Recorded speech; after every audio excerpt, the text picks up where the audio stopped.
Introduction. This book is not about finding new beliefs. It's about releasing the ones that no longer serve your growth.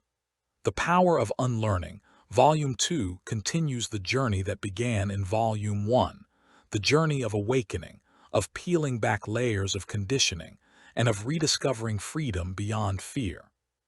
What you hold in your hands is not a manual for perfection, but a mirror for awareness. It is a conversation between the heart and the soul, between what you were taught to believe and what you now know to be true. In these pages, I share how faith can evolve into freedom, how devotion can become consciousness, and how love can remain the bridge between both. This is a work for those who are awakening, for those who sense there is more to spirit than rules, more to truth than doctrine, and more to life than survival. If Volume 1 invited you to question, Volume 2 invites you to live. To stand in your truth without apology. To walk in awareness with grace. To remember that growth is not betrayal, it's the ultimate act of faith. Welcome to the Power of Unlearning, Volume 2, a sacred space for clarity, courage, and the freedom to become. Unlearning is not an event, it's a lifelong awakening. When I wrote The Power of Unlearning, I believed I had already shed most of what no longer served me. Old beliefs, false identities, limiting habits, and inherited fears. But what I discovered afterward was that unlearning never truly ends. Each time I thought I had reached a place of clarity, life revealed another layer, another pattern, another assumption, another truth waiting to be uncovered. I used to interchange the name universe with God. Over time, I found I was doing it to make it palatable to the reader, trying not to offend. I no longer do that. I don't ask you to do the same. I still use spirit, gifts, or gifting, because I believe the universe is the creator, and it's by the spirit of the universe that all things are created, including our gifting. This second volume continues that journey. It is not a sequel in the traditional sense, but an evolution. The first book was about release, the letting go of what we were taught to believe. This one is about rebirth, learning to live authentically in the space that unlearning creates. Here, I explore the subtler forms of conditioning that linger beneath our awareness, the hidden fears that shape our choices, the quiet shame that silences our voice, and the subtle pride that disguises itself as progress. These are the last chains to break, and often the hardest. If Volume 1 was a call to courage, Volume 2 is a call to honesty, to stand before ourselves unmasked, to question even the things that once brought us comfort, to understand that growth is not the gaining of new knowledge, but the surrender of what we thought we knew. My hope is that these pages help you see that the power of unlearning is not about perfection, but presence. It's not about finding all the answers, but becoming free enough to live the questions with grace. Welcome to the next chapter of becoming. Chapter 1. Charismatic Consciousness and Rational Spirituality. I was raised to believe that faith was something to hold onto tightly, an anchor that would keep me from drifting into the unknown. My childhood understanding of God was built on certainty, doctrine, and devotion. We were told what to believe, how to live, and whom to trust. The church was our compass, and the Bible our map. But what no one mentioned was how easy it was to confuse obedience for understanding and fear for faith. In those early years, I knew God mostly through rules, through the boundaries that kept us safe, and the sermons that promised love, but only after repentance. It was a relationship defined by conditions. Every doubt was sin, every question rebellion. Yet something in me always longed for more than the Sunday version of truth. I wasn't seeking to escape God. I was yearning to experience the universe beyond the walls that men had built around him. In the church of my youth, salvation was a transaction. Say the prayer, follow the rules, and hope for heaven. But there was little room for genuine transformation. We shouted, sang, and danced in the spirit, yet so often left unchanged. I remember the rhythm of revival services, the call for repentance, the rush to the altar, the tears, the tongues, the trembling. But by Monday morning, the same fears returned. It was an endless cycle of emotional highs followed by empty lows. As I grew older, I began to wonder, if God is love, why does love feel so conditional? Why did my salvation seem so fragile, dependent on my ability to please a being who was said to be both merciful and easily offended? Those questions marked the beginning of my unlearning. Through that unlearning came my first encounter with what I now call charismatic consciousness.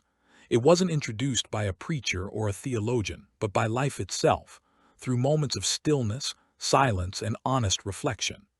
Charismatic, or what others call Christ consciousness, is not another belief system. It's an awakening. It is the living awareness of the divine essence within every soul. It sees the Christ not as a historical figure to be worshipped from afar, but as a universal presence to be realized within. In that awareness, Jesus is a mirror, reflecting the potential of what we are when we live fully aligned with divine love. His message was never meant to create separation or superiority. He didn't come to start a religion.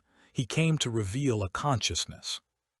Yet embracing Christ consciousness didn't mean abandoning reason. In fact, it demanded more of it.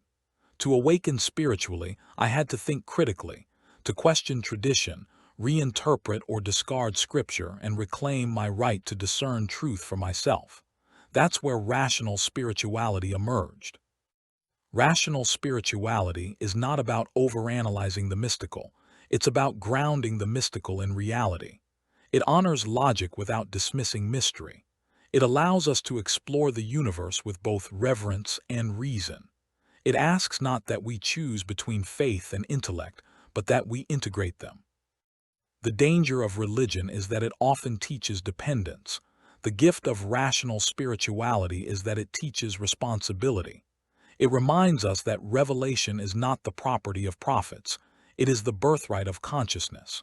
We are each capable of direct experience with the divine, not through intermediaries, but through awareness, compassion, and authenticity. When I reflect on my journey, I see that I never truly left my faith. I simply expanded it. My upbringing gave me the language of God. My awakening taught me the experience the universe. Both were necessary. One built the foundation, the other opened my mind.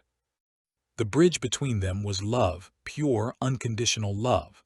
Love that doesn't require proof, ritual, or doctrine. Love that transcends fear and invites curiosity. Love that makes room for growth. So this chapter is not a rejection of the faith that raised me, but an honoring of its purpose. Religion was the seed, consciousness is the bloom. What once confined me now informs me. And as I continue to unlearn, I see that the Christ I once worshipped is the same Christ who now lives as awareness within me, guiding, expanding, and freeing.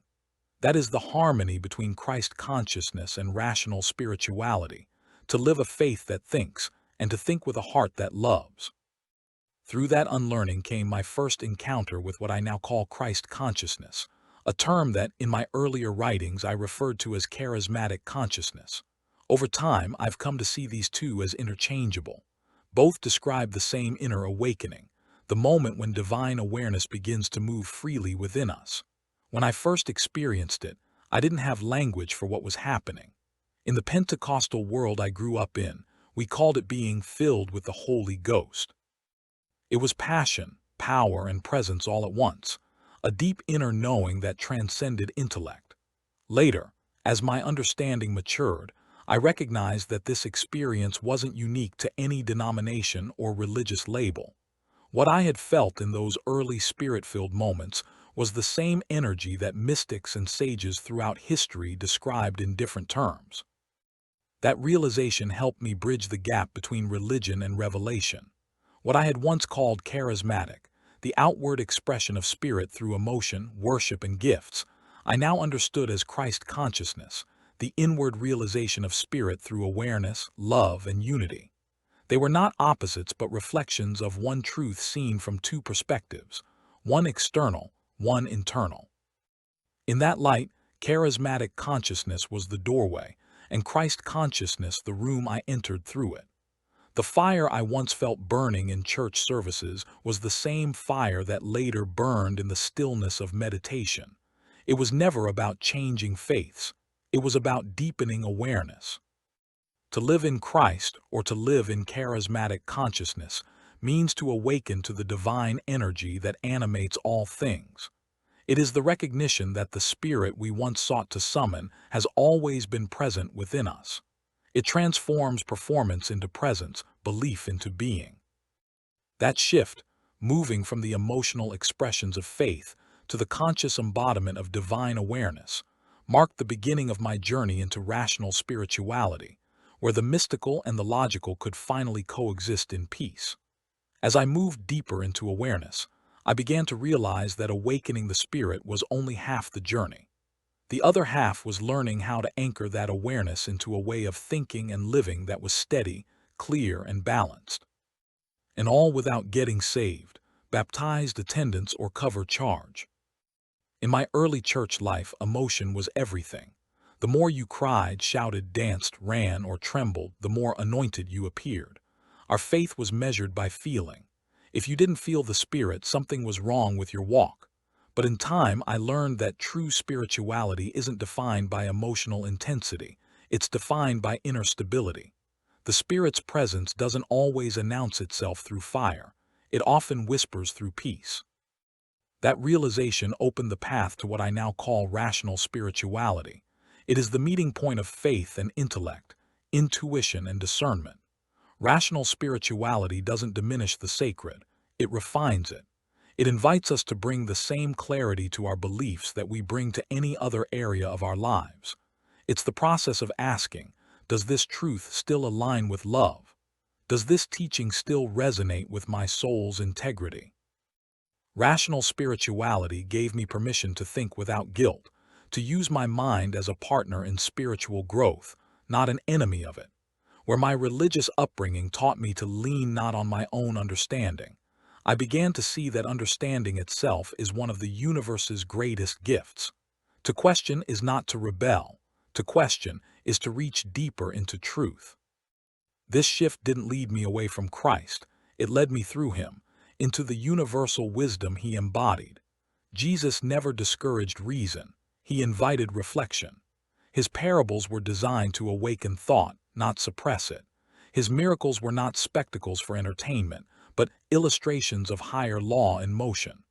Rational spirituality seeks to honor that same integration of the miraculous and the mindful.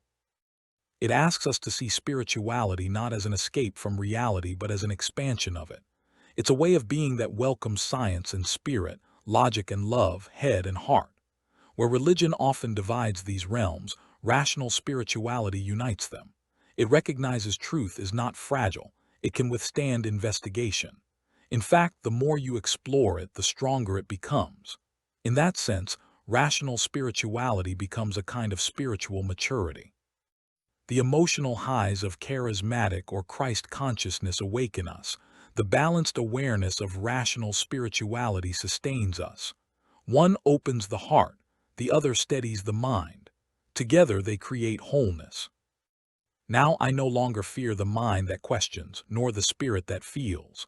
Both are sacred instruments tuned to the same divine melody. Faith without thought can become fanaticism, and thought without faith can become cynicism. But when the two are harmonized, they form wisdom. That is the essence of the journey, to move from religion to revelation, from belief to knowing, from worshiping Jesus to becoming conscious through Christ. This is where my spiritual path continues to lead, into a life where devotion is intelligent and reason is compassionate. A life where the head bows to the heart and the heart listens to the mind. That, to me, is the power of unlearning, not the loss of belief, but the transformation of it. Chapter 2: Woke. In this political climate, the word woke has become a dirty word, derisive, or even a badge of honor. In this case, I choose the latter. I know its origins, but will be borrowing it for myself, for a specific point. For most of my life, I was spiritually asleep, living by borrowed beliefs, repeating borrowed prayers, and chasing borrowed definitions of truth. Religion had given me the script, but not the experience. I knew all the words, but not the language of the soul that lived beneath them. Waking up didn't happen all at once. It was a gradual stirring, like dawn creeping in after a long night. At first, it felt unsettling. The light revealed things I didn't want to see, contradictions in doctrine, inconsistencies in faith, and the quiet pain of pretending to believe what no longer felt true. Yet that discomfort became sacred. It meant I was beginning to wake up. The strongest moments of awakening would come when I was alone, studying for my next sermon or Bible study. What seemed to make sense didn't anymore. What I never knew seemed to appear before me like the ghost of a stranger. To be woke in the spiritual sense is not about rebellion, it's about remembrance. It's remembering who you were before the world told you who to be. It's seeing beyond systems of control into the limitless field of consciousness where spirit speaks directly to the heart. In religion, I was taught what to believe. In awakening, I learned how to see. When we are spiritually asleep, we move through life on autopilot. We follow rituals without reflection. We call it faith, but often it's fear. Fear of being wrong, fear of divine punishment, fear of stepping outside the lines. The God of the church asks for blind obedience. The universe invites conscious partnership. Being woke means coming into that partnership. It means daring to see the divine with your own eyes, to hear truth with your own ears, to feel within your own being. It is the shift from second-hand spirituality to first-hand experience. If I were to turn woke into an acronym, it might mean wisdom of knowing eternally. It's not something we learn once. It is something that continues to unfold within us forever. To be woke is to live consciously, to question with compassion, to believe with balance, and to love without limits. It's no longer waiting for heaven someday, but realizing heaven is a state of awareness now. The journey from being religiously asleep to spiritually awake is not a betrayal of faith, it's the fulfillment of it. When you awaken, you don't lose God, you find the universe everywhere. You no longer see the sacred in scripture, but in silence. Not only in the temple, but in the breath, in the moment, in the mirror. So this chapter is not an attack on religion, but an invitation to rise from it, into awareness, into freedom, into light. Because once you are spiritually awake, you can never again pretend to be asleep. From religious sleep to spiritual awakening. The first sign of awakening is discomfort. It begins quietly, like an itch in the soul. Something inside whispers there's more. The sermons that once satisfied you start to sound repetitive. The rituals that once brought peace start to feel mechanical. You begin to sense that the version of God you were taught about may not be the full picture, and that realization, while freeing, can also be frightening. When you're spiritually asleep, comfort comes from certainty. But when you begin to awaken, comfort comes from clarity, and clarity often requires questions. That's when the second stage appears, the questioning. This is the wilderness of the soul, the space between what you were taught and what you now feel. It's where old beliefs unravel, sometimes painfully, and new understanding hasn't yet taken form. Many mistake this for backsliding or loss of faith, but it's actually sacred progress. The caterpillar must dissolve before the butterfly can form. For me, the questioning stage was marked by both fear and fascination. I was afraid of what I might lose, community, approval, belonging, but fascinated by what I might gain, truth, freedom, authenticity. I began to see that being asleep had less to do with ignorance and more to do with unawareness. It wasn't that people didn't love God. It was that we had been conditioned to love the universe through filters, through fear, through hierarchy, through dogma. Awakening removes those filters. The third stage is illumination. This is when your awareness begins to expand beyond belief systems into direct experience. You start noticing the divine everywhere, in nature, in people, in silence. Metaphors become mirrors. Prayer turns from petition to presence. Worship becomes less about performance and more about connection. Illumination doesn't mean you have all the answers. It means you've fallen in love with the mystery. You begin to see that truth is living, not static, that the universe is still speaking and consciousness is still evolving. Then comes integration, perhaps the most important stage of all. This is where awakening becomes embodied. It's one thing to experience a moment of spiritual clarity, it's another to live from that awareness daily. Integration means letting your new consciousness reshape how you think, speak, and love. It means walking the talk, bringing heaven into the mundane, the mystical into the ordinary. When you integrate awakening, you no longer need to prove your spirituality, you simply live it. You begin to value peace over performance, wisdom over winning, connection over correctness. Your presence itself becomes prayer. But awakening also carries a cost. You may lose people who prefer the version of you that stayed silent. You may be misunderstood by those still asleep, because light always exposes what darkness prefers to hide.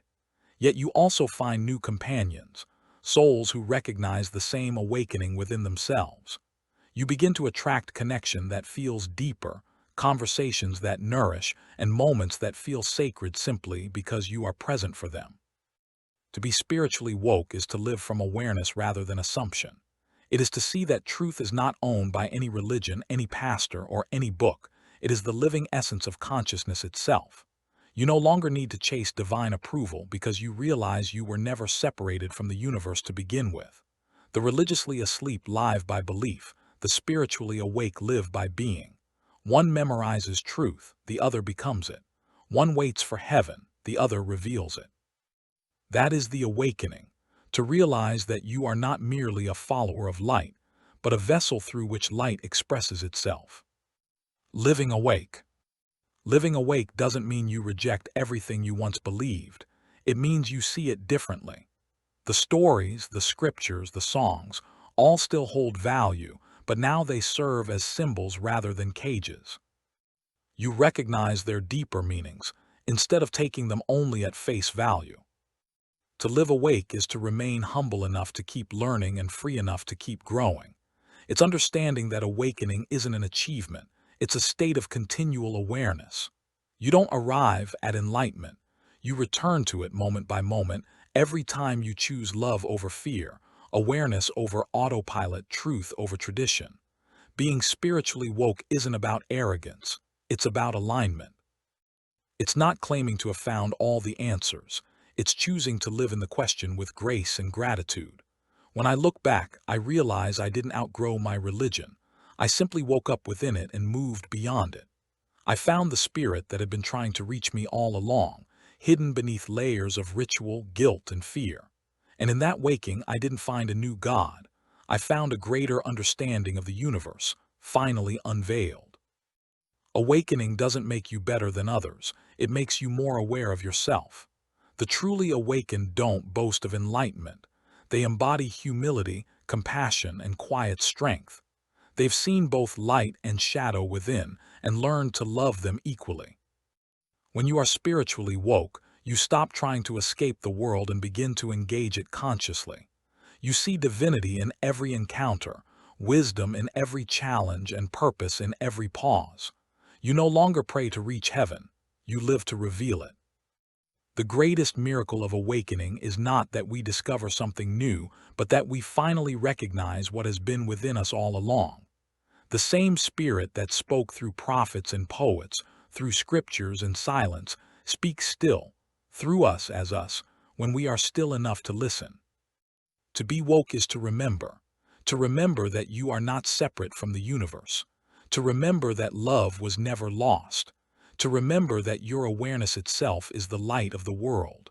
And when that remembrance becomes your way of being, life itself becomes the prayer, every breath, and Amen. Chapter 3. The Battle Between Woke and Asleep. Every awakening disturbs something. The moment you begin to see clearly, you also begin to see what others refuse to. Awareness, by its very nature, disrupts illusion, and illusion rarely gives up without a fight. The battle between the woke and the asleep is not a war of people, it is a war of perception. It's fought not with weapons but with awareness, not on battlefields but within hearts and minds. One side clings to certainty, the other lives in discovery. One fears the unknown, the other finds freedom in it. When you awaken spiritually, you start to notice how much of life is built on unconscious agreement, unspoken rules, unquestioned beliefs, and inherited fears. These patterns form the fabric of what we call normal. To wake up is to tug at those threads, and the moment you do, others who are still asleep may call you rebellious, arrogant, or lost. In truth, you've simply remembered what they've forgotten, that life was never meant to be lived unconsciously. Example, the pew and the mirror. I remember sitting in church one Sunday, listening to a familiar sermon about obedience. The pastor said, "God demands your total submission. You don't need to understand, you just need to obey." In the past, I would have nodded in agreement, convinced that faith meant shutting off reason. But that morning, something in me stirred. My mind whispered, if understanding wasn't important, why would the universe give us minds capable of thought? It wasn't defiance, it was awareness. And that's how awakening often begins, not with rebellion, but with realization. When I shared my question with a friend afterward, they warned, "Be careful, you don't want to fall into deception." To them, thinking outside the line was dangerous. To me, it was holy curiosity. That conversation became one of my first lessons in the battle between the woke and the asleep. The asleep protect tradition. The woke pursue truth, even when truth threatens tradition. The real battlefield. The real battle isn't out there, it's in the mind, the soul, the spirit. It's the struggle to stay compassionate in the face of misunderstanding. It's the temptation to trade humility for pride, patience for judgment. The ego loves to hijack awakening and turn it into superiority. For example, there was a time when I had just discovered new spiritual concepts: energy, vibration, consciousness, the interconnectedness of all things. I was overflowing with excitement and wanted everyone to experience what I had. I'd bring up ideas like meditation or the divine within, only to be met with blank stares or verses quoted at me like arrows. You're being deceived by the world. Be careful, you're playing with dangerous spirits. I used to argue back, but over time I learned that arguing with the asleep doesn't wake them. It only deepens their dream. True awakening never needs to shout. It simply shines until others begin to stir. So now, when I meet resistance, I try to embody peace instead of persuasion. The battle isn't to win a debate, it's to remain centered in love. Example, the dinner table divide. The battle shows up at family dinners too. You're gathered around the table and someone says, "The world's just going downhill. People don't fear God anymore." You could argue. You could quote scriptures in new ways or explain that love, not fear, is the highest expression of the universe. But you realize the deeper truth they're not ready to hear. So you smile gently and say, maybe what the world needs isn't more fear but more understanding. And though the conversation moves on, you've planted a seed. That's how light works. It doesn't force its way in. It waits for hearts to open. Bridging the divide. There's a difference between waking up from religion and waking up within it. The former can create distance. The latter creates compassion. When I first awakened, I wanted to rescue everyone from what I now saw as spiritual sleep. I thought if I could just explain the truth better, people would get it. But awakening can't be taught like information. It must be caught like revelation. Now, when I meet those who are still asleep, I see myself in them. I remember how I used to defend ideas that I hadn't even examined, how I clung to dogma because I feared losing identity. That memory keeps me humble. It reminds me that love, not logic, awakens hearts. After a few years into this journey, a shaman shared with a friend of mine, "It's wonderful to be raised in a particular religion, but freedom to die outside of it." I think I wept for a few weeks after that. Example, the workplace awakening. Once during a conversation at work, a colleague said, "You talk about energy and consciousness like it's real, but if it's not in the Bible, I don't believe it." The old me would have said neither is my car, but I still had to get a tune-up and oil change last week. But now, I smiled and said, "That's okay. I used to feel the same way. I've just learned that the universe's truth is bigger than the pages that contain it." They didn't respond, but a week later that same colleague asked quietly, "What did you mean by that?" That's how awakening spreads, not through force but through presence.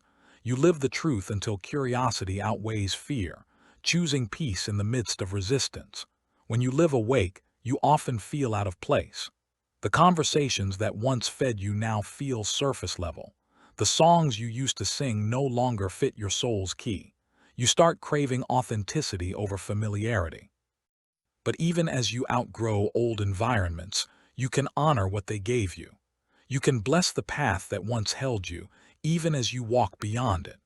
The goal is not to prove that others are asleep, it's to remain awake without losing love. The victory of awareness. Ultimately, the battle between the woke and the asleep isn't about who's right, it's about who's awake enough to love. The victory is not in convincing others, it's in staying conscious yourself. Every time you choose compassion over criticism, you win. Every time you respond with patience instead of pride, you win. Every time you embody peace in the presence of chaos, you win. The battle isn't won with words, it's won with presence. Awakening isn't about separating the enlightened from the ignorant. It's about realizing that we are all part of the same divine dream, each awakening at our own pace. Some are still dreaming, some are stirring, some are fully awake, but the same light touches us all. So fight, but fight differently. Not with judgment, but with joy. Not with preaching, but with presence. Not to conquer others, but to keep your own consciousness intact. Because the real victory isn't in waking others, it's in staying awake, even when the world around you still sleeps. The spiritual battle of our time is not fought in pulpits or politics, it's fought in consciousness. It's a silent revolution, one awakened heart at a time. The world doesn't need more noise about truth, it needs more examples of it. So when you feel misunderstood, remember, your peace is your protest, your love is your message, your awareness is your weapon. Stay awake. Shine anyway, and let your light speak the language the sleeping can still understand. Chapter 4: Tug of War. The push and pull between the church and the power of unlearning doesn't happen in one moment of enlightenment. It happens in the long, messy middle. That middle is the tug of war between who you were taught to be and who you're finally becoming. Between the safety of the familiar and the freedom of the unknown. Between religion as a comfort zone and spirituality as a calling. This tug of war is not against people, it's against patterns. It's an internal struggle between the voice that says, stay loyal to what you know, and the whisper that says, there's more. The familiar rope of religion. In the church world, certainty feels sacred.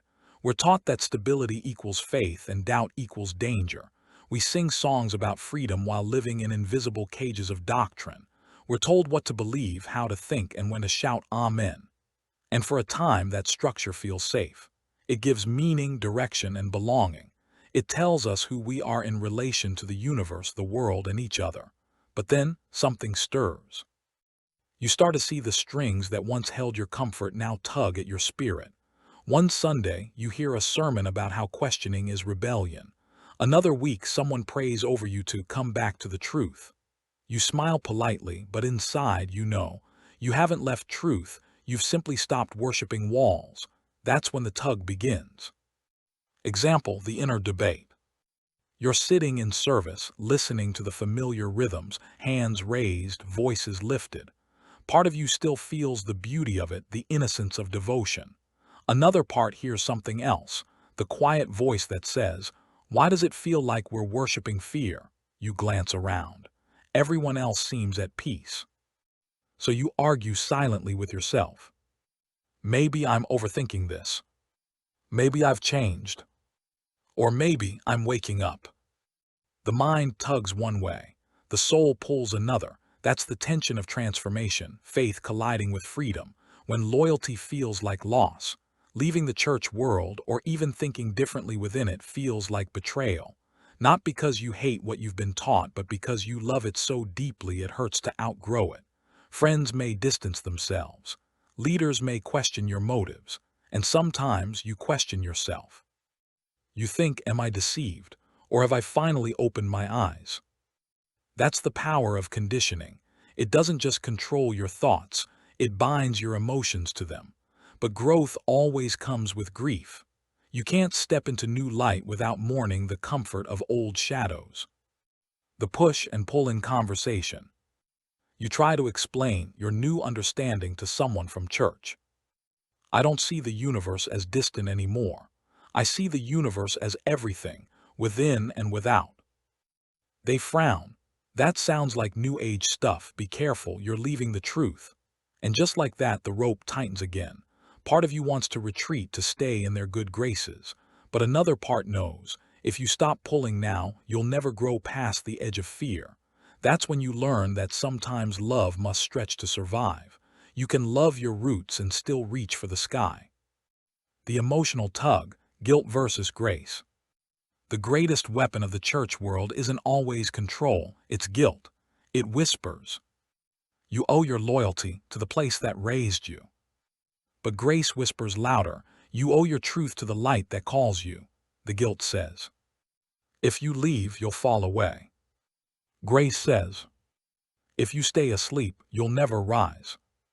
This is the sacred tug between religious loyalty and spiritual authenticity.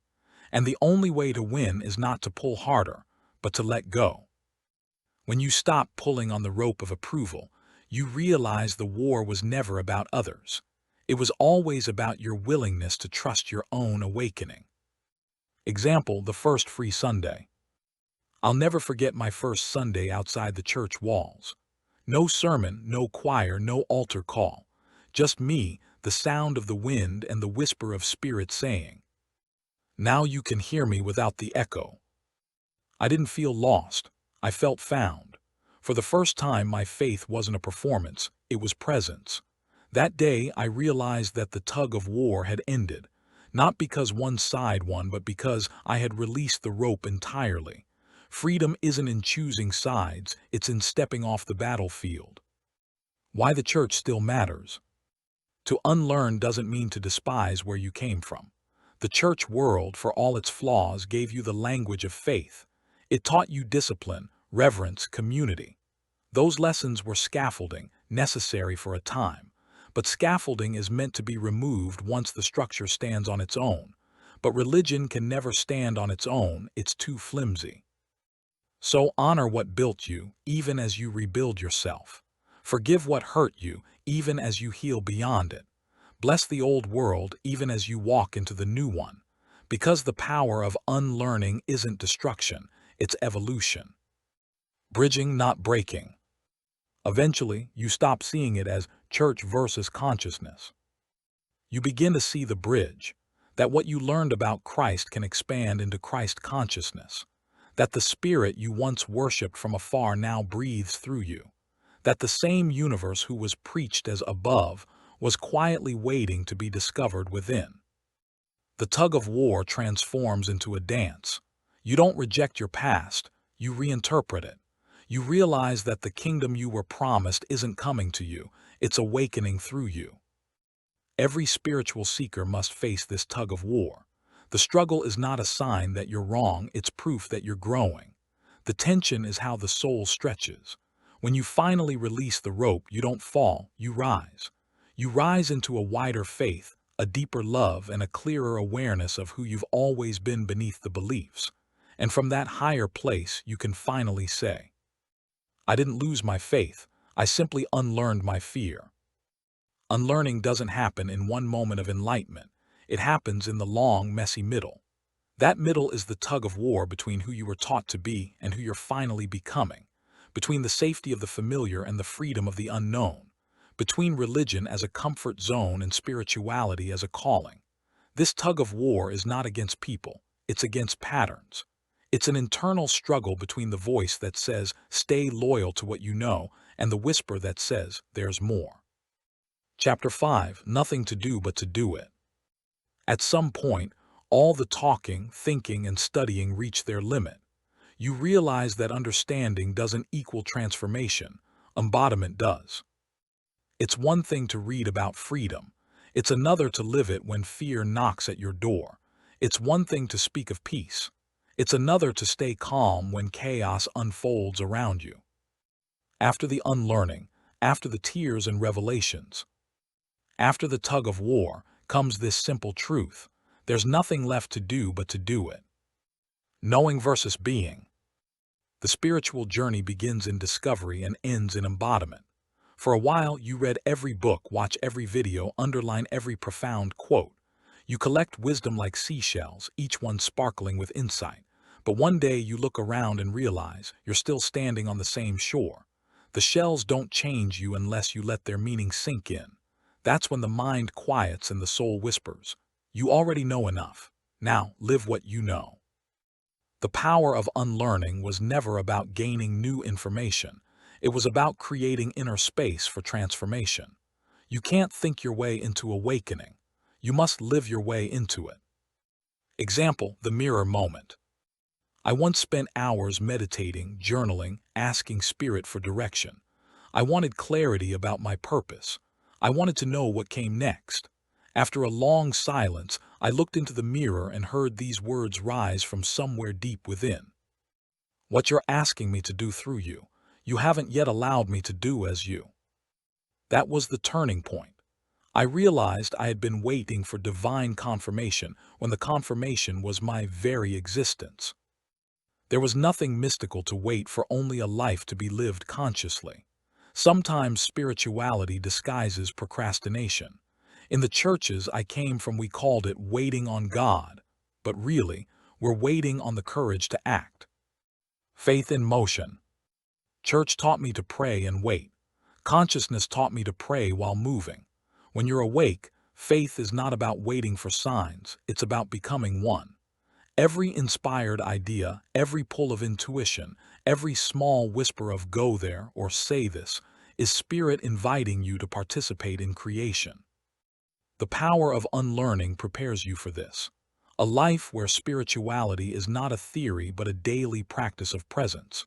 To live consciously means to move with awareness, to act from love instead of fear, and to trust that every step is both guided and guiding. Example, the quiet yes. I once felt led to call someone who had hurt me deeply. Everything in me resisted. My ego said, "They don't deserve your peace." But my spirit said, "Do it anyway." That yes wasn't about reconciliation, it was about liberation. When I made the call, I didn't hear an apology, but I felt a weight lift off my chest. That's when I understood. Spiritual maturity isn't about what happens to you, it's about how you respond through you. Freedom grows when you choose love over pride, peace over position, truth over comfort. There's nothing to do but to do it. The practice of presence. Living consciously doesn't mean you escape life's challenges. It means you meet them differently. You don't pray to avoid storms, you learn to stay awake through them. You don't resist the unknown, you walk into it with curiosity. You don't seek to control outcomes, you trust the unfolding. The awakened life isn't about perfection, it's about practice. Every day becomes an opportunity to live the truth you've already learned. The prayer becomes movement, the meditation becomes breath, the sermon becomes your life. Example, the mundane miracle. One morning I was washing dishes. No music, no deep thoughts, just water and soap. Then something shifted. The ordinary became sacred. I realized this is it. This is the life I've been praying for, simple, present, awake. No more striving for spiritual moments. No more chasing enlightenment like a finish line. Just being. Just doing. Just living truthfully in each moment. That's when I understood what Jesus meant by, "The kingdom of God is within you." It's not a destination, it's a recognition. When you stop waiting to be ready, you discover that readiness is a myth. The power is in the doing. Start the book. Say the prayer. Make the change. Forgive the person. Forgive yourself. The awakened life is not about waiting for alignment, it's about aligning through action. Because the truth is, spirit moves most freely through motion. Every time you act from your higher self, you declare, "I trust the universe in me more than the fear around me." That is the power of unlearning in motion. After all the study, silence, and surrender, you finally realize you were never meant to only believe the truth. You were meant to become it. When understanding becomes embodiment and knowledge becomes movement, you find yourself living in flow instead of fighting for faith. At that moment, spirituality stops being something you do and becomes what you are. So go ahead. Take the step. Speak the truth. Create the thing. Love anyway. There's nothing left to figure out, nothing left to prove, nothing to do but to do it. Chapter 6. Steps that can be taken. Awakening is beautiful, but it's not automatic. The power of unlearning opens your eyes, but what you do with that new sight determines how deeply you live it. This chapter isn't a list of commandments. It's a collection of conscious choices, simple, consistent steps that help you walk your truth. Each step strengthens your awareness, balances your emotions, and anchors your spirit in daily life. Remember, awakening isn't about escaping the world. It's about living in it, awake, aware, and aligned. Step 1. Begin each day in stillness. Before the noise, before the scrolling, before the world demands your attention, sit in silence. This isn't about religious ritual, it's about conscious alignment. Even 2 minutes of stillness can shift the entire day. Breathe deeply. Say within yourself, I am aware that I am aware. This single recognition centers you in your divine identity before anything else defines you. Stillness is not inactivity, it's preparation. It's how you plug back into the source before you pour into the day. Step 2. Unlearn the need to control. Most of our anxiety comes from believing we must manage everything. Outcomes, people, timing, even the universe. Freedom begins when you realize control is the illusion that keeps you exhausted. Instead of controlling, try trusting. When things unfold differently than you planned, say, even this serves my growth. This shift doesn't make life easier, it makes you freer. You stop fighting what is and start flowing with what becoming. Step 3. Practice conscious speech. Your words shape your world. We were taught to speak things into existence, but often we do so unconsciously, declaring our fears louder than our faith. Before you speak, ask, is this true? Is this kind? Is this necessary? When you align your speech with awareness, you stop cursing your path with careless words. You become fluent in the language of freedom, words that heal, not harm. Speak peace into your space. Speak life over your journey. Speak gratitude over your growth. Step 4. Stay curious. Religion trains us to protect answers. Spirituality invites us to explore questions. Curiosity keeps you humble, open, and teachable. Ask questions without fear of being wrong. Let mystery be your teacher. The moment you think you know everything, you stop growing. The moment you admit you don't know, it's as if the universe opens another door. To stay spiritually alive, stay spiritually curious. Step 5. Honor your body. Your body is not separate from your spirituality. It is a temple of awareness. It holds your energy, your emotions, and your intuition. Treat it as sacred. Eat consciously, move intentionally, rest deeply. You can't sustain enlightenment in exhaustion. Awakening isn't just about what you think. It's about how you feel in your skin. When you care for the body, the spirit flows freely through it. Step 6. Reclaim the Sabbath within. The ancient rhythm of rest still speaks truth. You can't stay awake without stillness, and you can't stay strong without rest. Reclaim your Sabbath, not as a day on the calendar, but as a state of being. Throughout the day, pause and breathe. Step away from the noise even for a moment. Every pause is a prayer. Every breath is communion. Rest isn't laziness, it's alignment. Step 7. Choose love every time. When faced with conflict, misunderstanding, or judgment, ask one question. What would love do here? Love isn't always soft. Sometimes it's quiet strength, clear boundaries, or honest truth, but it's always rooted in awareness. Choosing love is not weakness, it's mastery. It's what separates the conscious from the reactive, the awakened from the asleep. The power of unlearning isn't about being right, it's about being real, and real love is always liberating. Step 8. Journal the journey. Unlearning doesn't end, it evolves. Write it down. Capture your insights, your triggers, your triumphs. Journaling turns invisible growth into visible truth. It helps you see your progress, patterns, and purpose unfolding. When confusion comes, and it will, your own words will remind you how far you've come. Step 9. Forgive quickly, completely, and often. Forgiveness is not for the other person, it's for your vibration. You can't carry resentment and rise at the same time.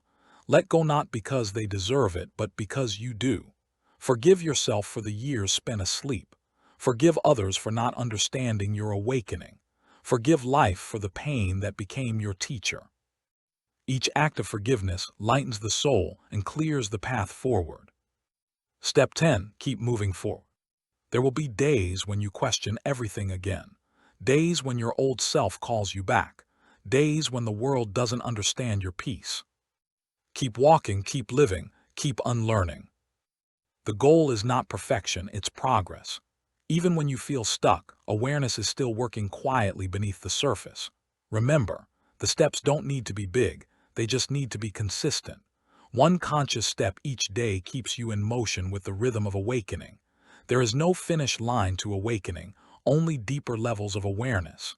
Each step reveals another layer of who you are, another way spirit expresses through you. The power of unlearning leads you to this revelation. You are not walking toward enlightenment. You are walking as it, so take the steps. Walk lightly, stay awake. And know there's nowhere to arrive but right here. Nothing to chase but truth. Nothing to prove but peace.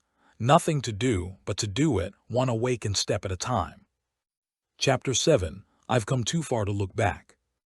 There comes a moment in every journey where turning back is no longer an option, not because the path behind you has disappeared, but because you have. The version of you that began this journey cannot go back, because that person no longer exists. The beliefs, fears, dependencies, and illusions that once defined you have burned away in the light of awareness. What remains is truth, raw, radiant, unshakable. When I say I've come too far to look back, I don't mean that life has become easy. I mean I've grown too conscious to pretend I don't see, too free to play small, too healed to keep bleeding for attention, too aware to mistake bondage for belonging. The temptation to return. Every awakened soul faces the temptation to return to the familiar, the comfort of conformity, the safety of silence, the approval of those still asleep. It's natural. Growth is unsettling. Awakening isolates. The human mind craves the known, even when the known was killing us. But returning to what once fit is like trying to breathe underwater after you've learned to breathe air. You can visit those spaces, but you can't live there anymore. Your spirit will not shrink to fit the mold it outgrew. Freedom has a cost. The power of unlearning teaches you that freedom isn't free. It costs you your old self. You lose the comfort of certainty. You lose the applause of the crowd. You lose the illusion of control, but what you gain is priceless. You gain clarity. You gain inner peace. You gain the quiet confidence of one who knows their own soul. Freedom doesn't promise you an easy life. It promises you a real one. And once you've tasted real, you can't go back to artificial. The language of the past. When you grow, you'll notice that old environments still speak, but in a language you no longer understand. The conversations that once consumed you now feel foreign. The guilt that once controlled you no longer sticks. The sermons that once bound you now break apart in your discernment. You begin to see that what others call faith may actually be fear dressed up in devotion. What they call obedience may simply be avoidance of growth. And rather than judging them, you bless them, because you remember when that language made sense to you too. You outgrew it not out of arrogance but out of alignment. Faith in the forward. Looking back keeps you tied to a version of yourself that no longer matches your vibration. Faith is not about clinging to what was, it's about trusting what is becoming. Every unlearning leads to new understanding. Every release makes room for revelation. When I say I've come too far to look back, I mean I trust the process now. I trust that the pain had purpose, that every detour was divine, that every delay developed me. I no longer need every answer. I just need the awareness to walk the next step in peace. The power of gratitude. I am grateful for the religion that raised me, even if it limited me. Grateful for the teachers who didn't understand me, because they taught me to listen within. Grateful for every breakdown, because it broke open something truer. Gratitude transforms memory into wisdom. It turns what could have been bitterness into blessing. When you stop cursing your past, you free your future. The unseen evidence of growth. How do you know you've come too far to look back? When peace becomes more important than being right. When silence speaks louder than defending yourself.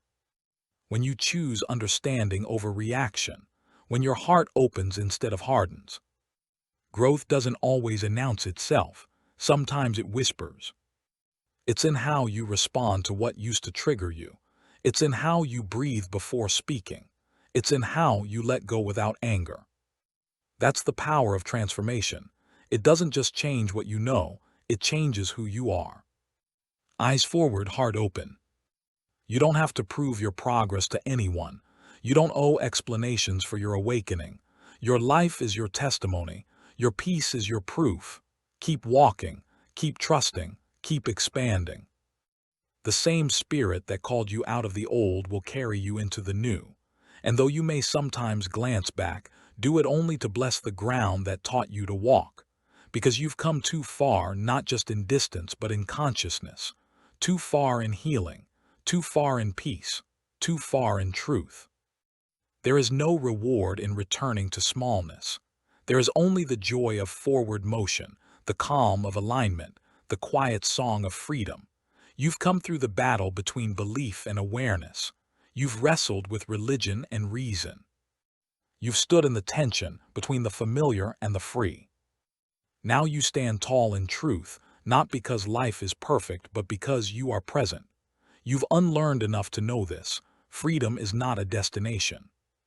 It's a decision, and once you choose it, you never truly go back. Chapter 8: Affirmations. Affirmations are more than positive thinking. They are conscious declarations of truth and soul reminders that pull you back into alignment when the world, the mind, or old beliefs try to pull you away. Every word carries vibration. Every statement carries energy. When spoken with awareness, your words don't just describe your life, they design it. Use these affirmations not as magic formulas, but as anchors. Speak them slowly. Let them breathe through you. Let them remind you that you are not who you were, you are who you're becoming. Affirmations of awareness. I am awake and I stay awake in love. I am not my past, I am my present awareness. Each moment is an opportunity to remember who I am. My consciousness is expanding with ease, clarity, and grace.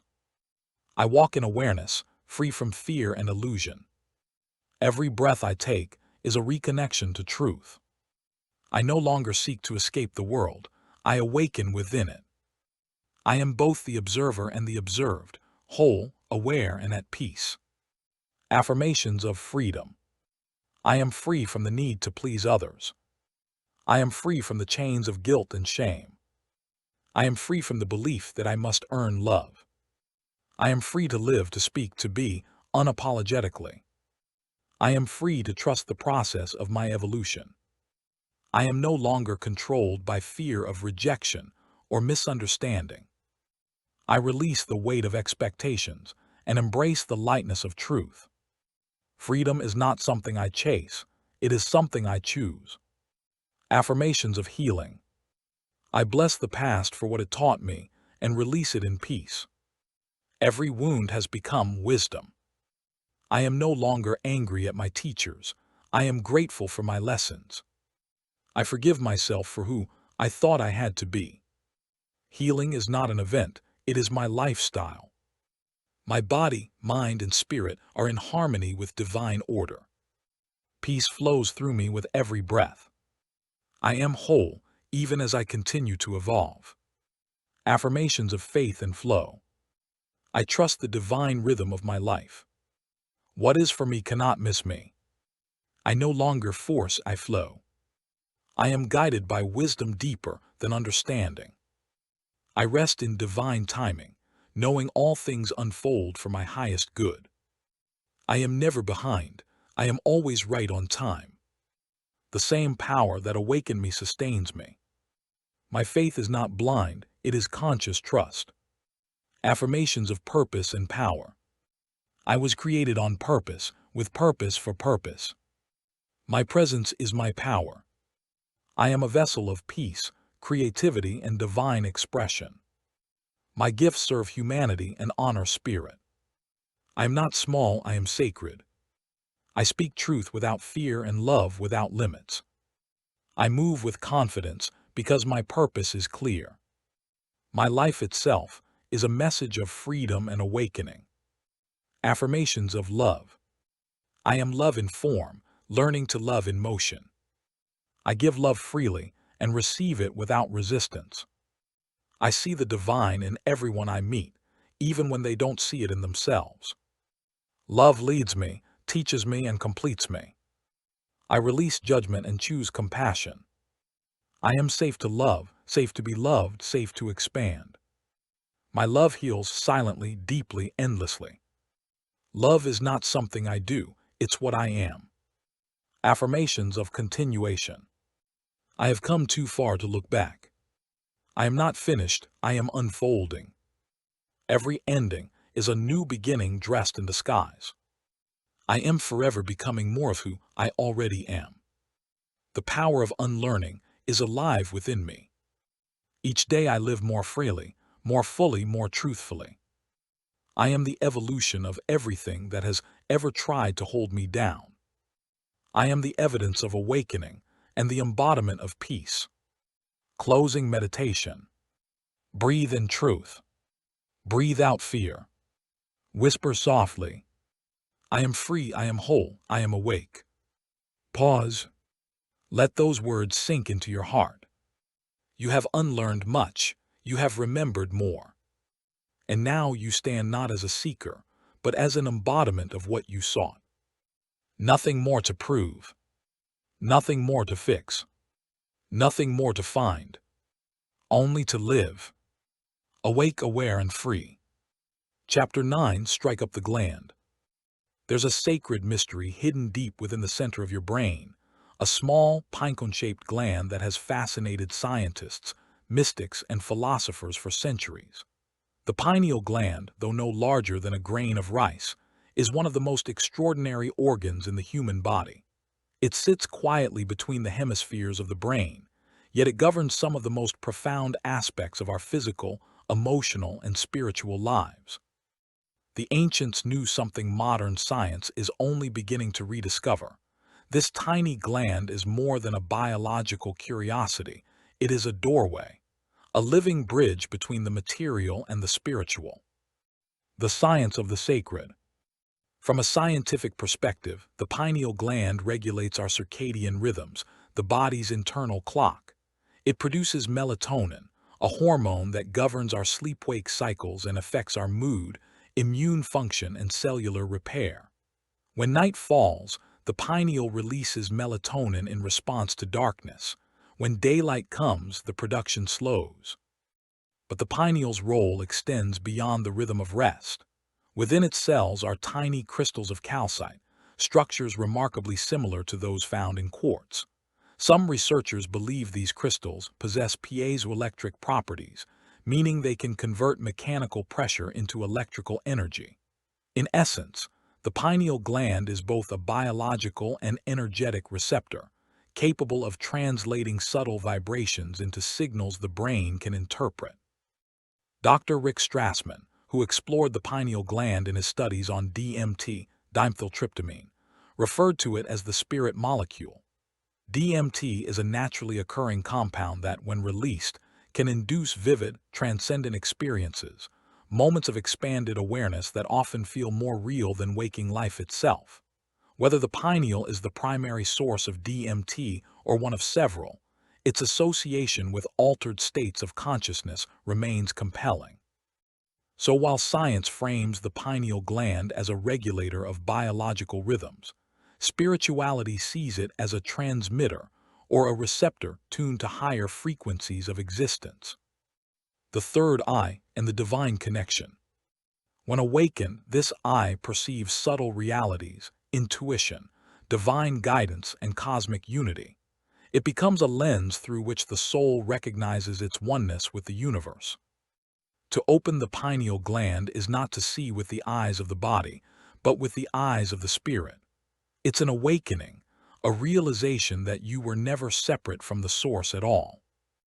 In moments of deep meditation or profound gratitude, people often describe sensations of pressure or vibration in the center of the forehead, a soft warmth that expands outward. These are not coincidences. They are signals of alignment. When the mind quiets, the pineal awakens and consciousness reconnects to the infinite. Accessing and nurturing the pineal light. The pineal gland is sensitive, not only to light but to vibration, frequency, and intention. Like any muscle or organ, it can be nurtured or neglected. The modern world, with its artificial lighting, digital overstimulation, and chemical pollutants, can dull its sensitivity. Yet, with mindful practice, it can be reawakened. 1. Light and darkness. The pineal thrives on natural cycles of light and dark. Spend time in sunlight during the day, especially morning sunlight, and honor darkness at night. Sleep in total darkness to stimulate melatonin production and allow the gland to rest and reset. 2. Meditation and breathwork. Meditation is the key that turns the lock. When you close your eyes, focus attention between your brows, and slow your breathing, you signal to the brain that it's safe to shift from analytical to intuitive awareness. Breathwork, particularly rhythmic breathing and alternate nostril techniques, oxygenates the blood and balances the hemispheres of the brain, bringing coherence to the field of awareness. 3. Sound and frequency. Certain frequencies, like 432 Hz and 936 Hz, are believed to resonate with the pineal gland. Listening to these tones during meditation can gently stimulate its activation. Chanting, humming, or even singing from the heart also sends vibrational energy through the skull that can awaken dormant sensitivity. 4. Gratitude and love. No technique surpasses the power of emotion. Feelings of gratitude, compassion, and love release neurochemicals that harmonize brain function and open the heart, the true partner of the pineal. When heart and mind synchronize, the pineal becomes a luminous transmitter of divine awareness. The universe within you. When the pineal gland is active and balanced, you begin to experience the world differently. Synchronicities increase. Intuition sharpens. The sense of separation between you and the universe begins to dissolve. You realize that consciousness isn't something you possess, it's something you are. The pineal doesn't create connection, it reveals it. It tunes the instrument of awareness to the same frequency as the cosmos, allowing divine intelligence to flow through thought, emotion, and creation.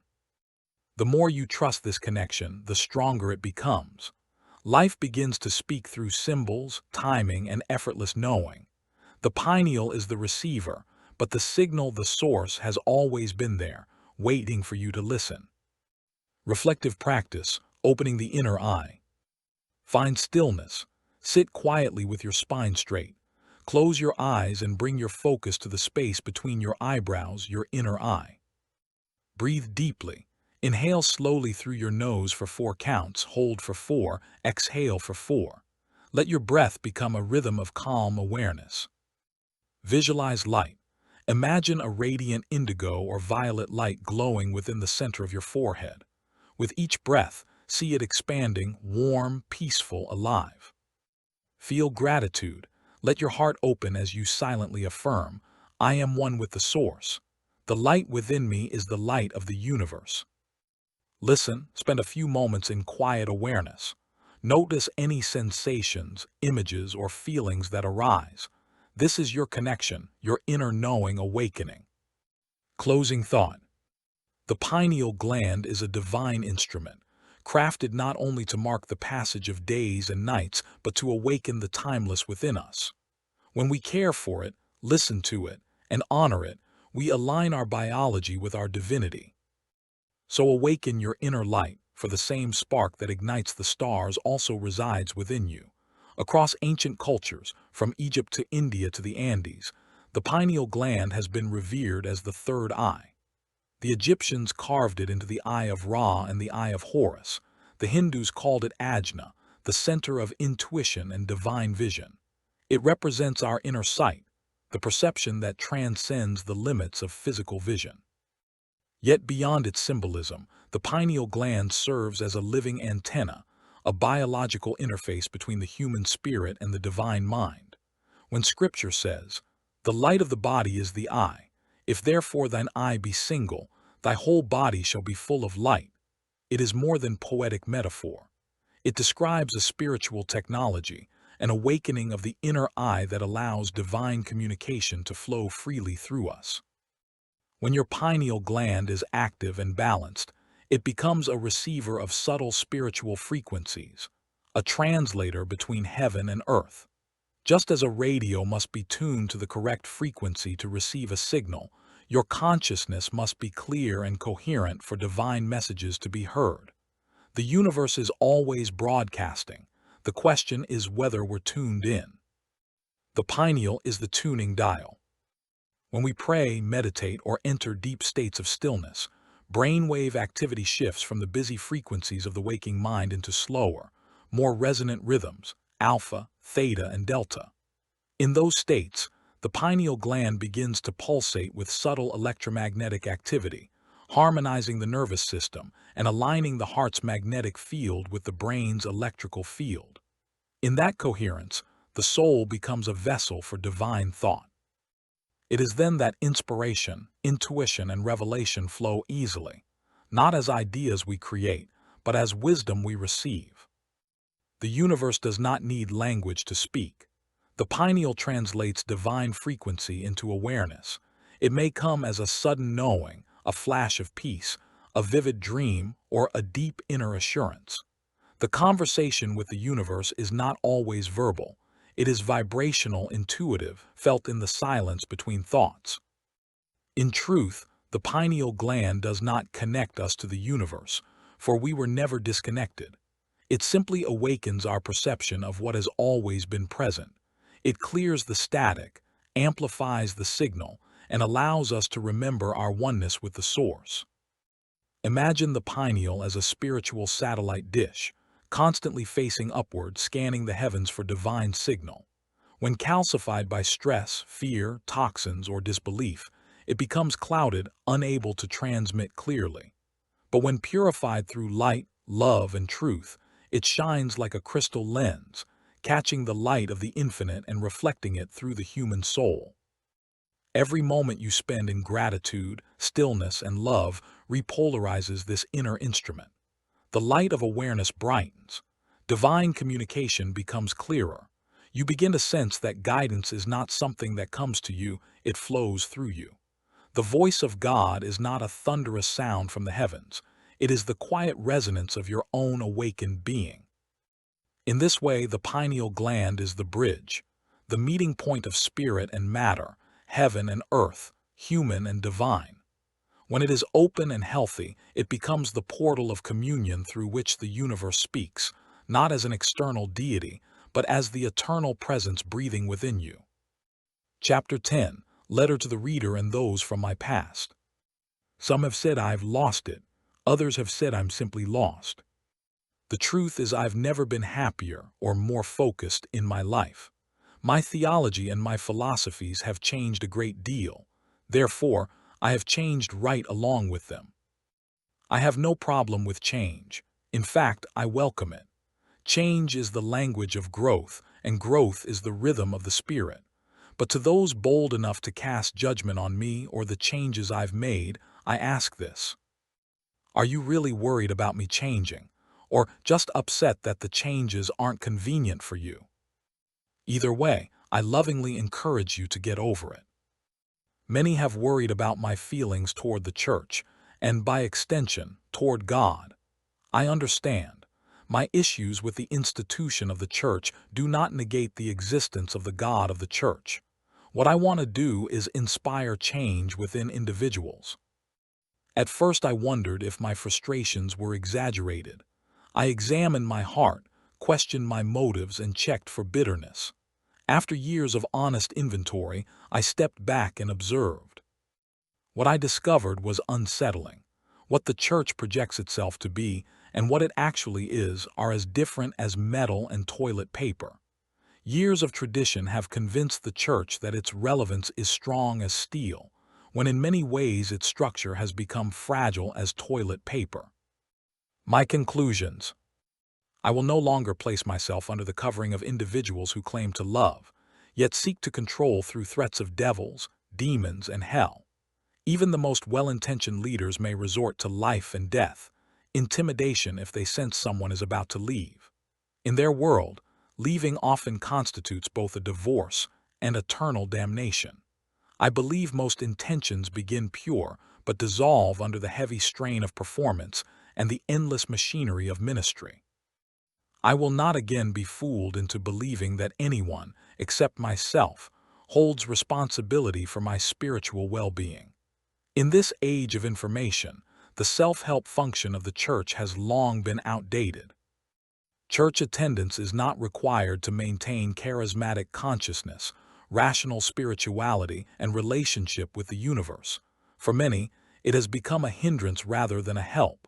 Seek your own relationship and connection with the universe.